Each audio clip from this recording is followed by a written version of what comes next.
soyez un combattant.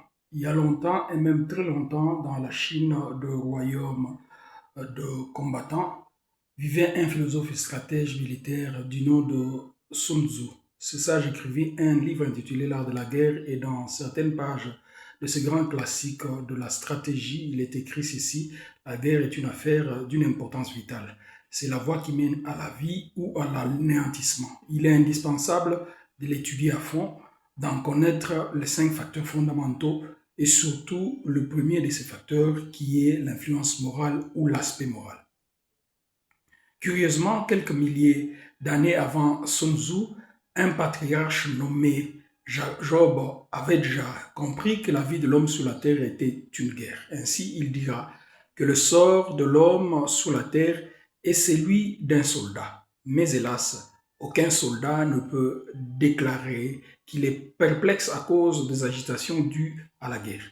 Il doit par contre se familiariser avec l'atmosphère des guerres, bien que celle-ci soit marquée par le danger, le risque, la confusion, la perplexité, la désorientation, le stress, la tension, la tristesse, la peur, l'abandon des proches, la trahison, le chagrin, la douleur, la déception et la mort.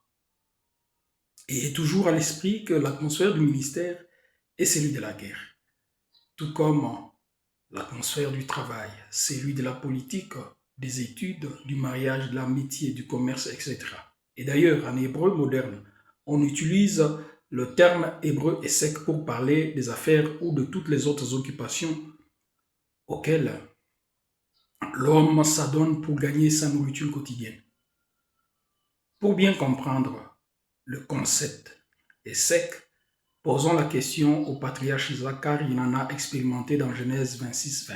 En effet, essek business, affaires, occupation professionnelle signifie être en conflit, en lutte incessante, être en concurrence, être serré de près, se bousculer, se battre, faire son possible, s'évertuer, être exploité, faire violence. Si en lisant Apocalypse 17, 12 à 14, nous trouvons Yeshua Mashiach, non pas seulement comme étant sur le trône, mais aussi comme un agneau qui mène des combats, à combien plus forte raison vous?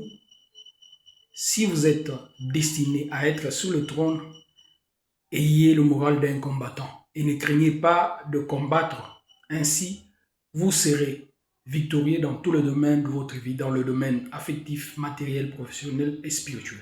Soyez un Israël, un combattant. Que le Seigneur vous bénisse.